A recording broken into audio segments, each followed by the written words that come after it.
Greetings, everybody. How are y'all doing today? So it is another edition of Sports Saturday, and today, as from the title, we're going to be talking about our pet peeves. Well, so for the past year, I've gone really into listening to a lot of sports radio, and I watch ESPN more than I watch anything else. Hey, for those of you who watch a lot of reality TV, sports is a sense of reality TV for me. As far as statistics, there's no script in sports. Just put it that way. So what I've noticed a lot, especially like when people analyze sports and like on ESPN, they do a lot of things that really annoy me, and that's what kind of brought this up. And my brother had some pet peeves of his own for sports. So let's get this started. Okay, so one huge pet peeve that I have in sports is when they overanalyze. Yep. One huge example is the Cavaliers recently just acquired Kevin Love, and now they're predicting, oh man, that's an automatic final. That's an automatic championship. The LeBron and Kevin Love are just gonna mesh so well together under a new head coach, by the way, who has never coached a single NBA game. Now these analysts are saying, oh man, that's an automatic Eastern Conference Final appearance. Oh man, yeah, the East is weak. But still, that's not automatic. You can't say it's automatic. I mean, people said that when the Big Three in Miami, when they formed, it was automatic. But what? Dallas Mavericks beat them in 6 games. So that's the kind of thing that bugs me a lot. And kind of following up on that, the whole media and how they put so much pressure on recent college graduates or people who are players that left playing in college to play in the pros. For example, Johnny Manziel. People are overanalyzing so much and saying, oh man, he's going to start. Oh no, Brian Hoyer's going to start. He hasn't had a single snap in not even a preseason game, and now they're overanalyzing, oh man, is he going to be the best to ever play at this position? I hate when they do that shit. They always say, oh man, Andrew Luck, he's only in his third, fourth year in the game. Is he going to be the best there ever was? Is he going to be the next Peyton Manning or Tom Brady? I hate when they put so much pressure on the rookies. And then what happens? When the rookies aren't playing as well as the media thought they could, they're like, oh yeah, what's wrong with RG3? What's wrong with Russell Wilson? He's not performing well. Mm-hmm. He's not performing well because you set such a high standard when he's so young in the game. As you can tell, the raise in my voice, that's how annoyed I am. And that doesn't even, I don't even know what to say anymore. I'm just so annoyed at whenever they overanalyze. It just pisses me off. Swing it over to Tyler. I need a cool down. I also don't like when they make some Super Bowl predictions of how people gamble and stuff. I don't like how they try to predict that the Seattle Seahawks are going to be the best team in the NFL next year, or how the 49ers best team is going to be the best team. There's a lot of factors that come into every season: injuries, coaching, schedules. It's really hard to predict a record for every team, especially like who would have known that the Patriots were going to be the best team? Who would have known that Will Sparkle was going to come in, bring them almost a championship and also a perfect record in the regular season? Who knew that Aaron Rodgers, who stepped up after Brett Favre got injured, would be one of the best playmaking, decision-making quarterbacks in the NFL? Who would have known that Drew Brees would have passed for 5,000 yards? Like, no one could have predicted that. And no one would have known that Tom Brady, because in 2009, I think that was when Tom Brady got injured, they said that he was going to go all the way to the Super Bowl again, and guess what? He got injured. And that season was the only season where they lost their division championship. I just don't like how they build up all this hype when it's not even the preseason yet, and people are predicting that this team's going to repeat, or this team's going to win a championship, and this guy's going to go over 2,000 yards, AP's going to go over 2,000, Peyton Manning's going to get 60 touchdowns. Like, no, that's not how it's supposed to work. Yeah, the whole over-prediction piece, it really annoys me. So, for example, for an NFL draft, literally right after they draft, they do a whole analysis on the draft. How did each team do? They grade how each team did. How can you grade players who have never played? And also for the NFL Combine, how can you analyze these players when they're not even in pads yet? they're running without any weight on them. How can you really know what their true speed is on the field? That's what really bugs me about this whole hypage of the combine, of the draft, and this whole thing. It really pisses me off. And then that's what got people. That's this overhype about the draft. That's how Tom Brady got overlooked over 6 rounds, or was he over 5 rounds? Yep. And then that's how Kobe, 15 people went past him. Yeah. And now he got the 16th pick, and look how overhyped those 15 people were now. Yeah. And Look with this recent draft, this whole Johnny Manziel thing was like, oh man, what happened to Johnny Manziel? What's wrong with him? And why is he not getting picked in the top 10? Why did Dallas have to move across him? Well, it's because of you. It's not because of you guys, but it's because of the media. That's the reason why, because you put him at such a high level when he hasn't even produced on the field yet. And with the preseason coming up for the NFL, now you're going to see a lot of overanalyzing of the preseason, saying, "Oh man, look at what happened in the third quarter of this game when there was only third stringers, blah blah blah." And the whole thing about the preseason, you can analyze it in the way that finding out who's going to be the starters over the people who you already figure are going to be the starters. So there's no reason to, like, say for the Chargers, there's no reason to overanalyze Phillip Rivers' position, because he's going to be the automatic starter. There's no reason to overanalyze that. But of course there's the quarterback controversies. So that's the only thing that you should analyze. No overanalyzing or overanalyzing the record, saying, "Oh man, this team went 4-0 in the preseason. They're gonna be dominating in the season." Yeah. Because what happened when the Detroit Lions went 4-0 in the preseason? They didn't win a single game in the regular season. Yeah. So that just goes to show how unpredictable that football is. You can't say that just because they did this well in the preseason that they're going to produce the same results in the regular season. And that's another pet peeve of mine. And then you're not really going to see much of Johnny Manziel just because every team's going to do what they call the vanilla playbook, which is like just general plays, just bootlegs, strong arm right, 35 right, and just regular post plays, and just not that much very complex plays.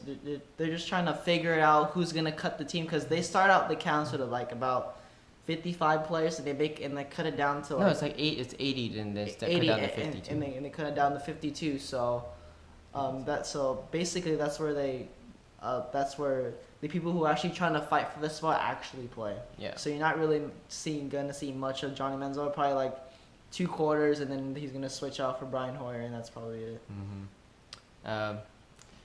So another thing, when players analyze, they like to say if I'm trying to describe a certain player in comparison to say a better class player. Say if I wanted to compare say Kawhi Leonard to the other small forwards, and they're going to say, oh yeah, the Kawhi Leonards of the world, the LeBron Jameses of the world, the Russell Westbrooks of the world.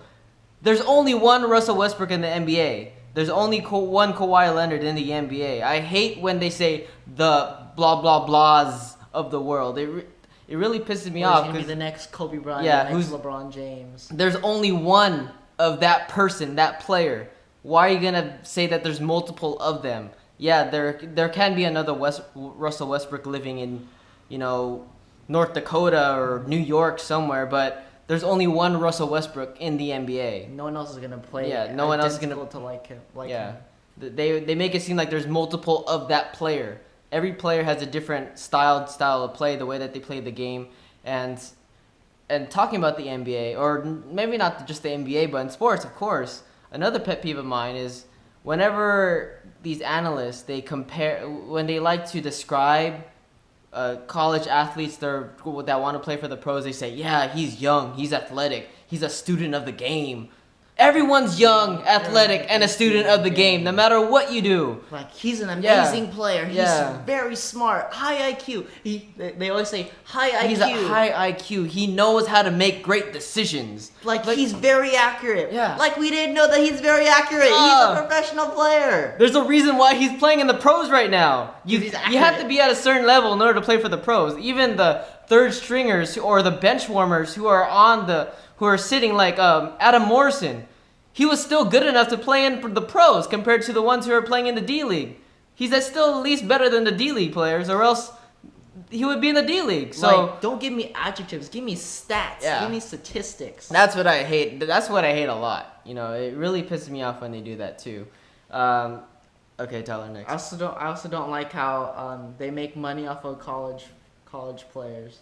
They sell their jerseys, sell their merchandise. Mm-hmm. They give them commercials, but they don't get a lot of compensation. Yeah, You the see whole all those- NCAA thing about having college athletes being paid instead of being offered that scholarship. Or I don't know. I'm not exactly how the debate is going, but they're trying to figure it out, because if you're talking about all college athletes, that's going to talk about the non-major sports like lacrosse or volleyball. Yeah. Or What did Mark Cuban say about that? Like I forgot what he said. Like they shouldn't even go to school because they're just wasting another spot because they're gonna drop out in 2 years, and they're just wasting. That's like $50,000 of tuition that they're probably not gonna use, and they're already gonna make $1 million when they come out after 2 years. So what's the point in actually trying to enroll them? They might as well just make their own like league before they go into into the NBA. That's another thing that I'm not exactly annoyed, but I'm always questioning, because there's a lot of these college athletes that are going to school, taking classes, and they decide to leave after 1 year because they know that they're good enough to make the pros. Mm-hmm. And so what's the point of that education? They're going to class for what? Because they have to. Yeah, because they have to. Exactly. They don't want to go to school. They go to school because they get more. Because they have that scholarship. That's the only reason why. And they get that limelight because it's free, mm-hmm. and then they go to NBA. And then they drop out. It's pretty much if you cut it down to the bare bone here, it's like they're wasting their professor's time, because they're sitting down in the classroom listening to this lecture. They're gonna get enough to maintain their scholarship like or whatever, and they're just gonna leave because it doesn't really matter, because no one's gonna care about the academic side, especially for a NFL team, basketball team. They're not gonna care on what grade you're gonna get in college when you excel on the field or on the court. So I just don't understand why these players they're accepted to just stay at school for 1-2 years and then leave off for the pros. Yeah, we're just talking about NBA and NFL players, but it's kind of an insult to like other students who got rejected or got waitlisted. Yeah, exactly. And that's another thing. And they see people, they come in, they leave after 2 years, and they gotta reapply again just because those guys leave. It's kind of an insult because they're not really worthy of it. They're getting recruited because the university wants to get the limelight of them having a top 10 player or whatever. Yeah. So and also going back to that subject, because a way to change that culture is that if a player wants to really have that education, they have to stay the 4 years. Like if they especially if they know that I don't know how else to put it, because I think, let's say here, if they want to keep their scholarship, they have to stay all 4 years and then go to the pros. You can't just cut it after 1 year. They cut it. You can't just cut it. Yeah, or you have to pay the rest. So I think that's the only way to make it fair, because no, but then they're just gonna pay it off because they get millions of dollars when they sign with a team. Is that automatic though?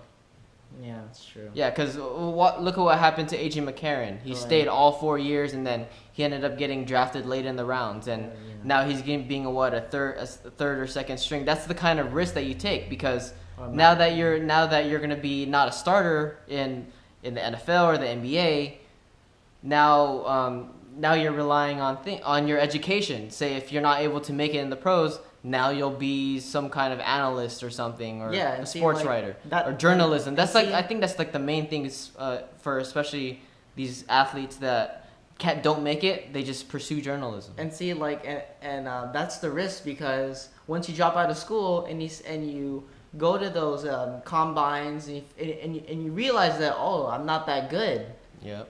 they won't recruit me. So now you're a college dropout and you have to reapply, Yeah, and you're no one stuck. really cares about you because you can't re-enter a program anymore because NCAA won't allow that. Yeah.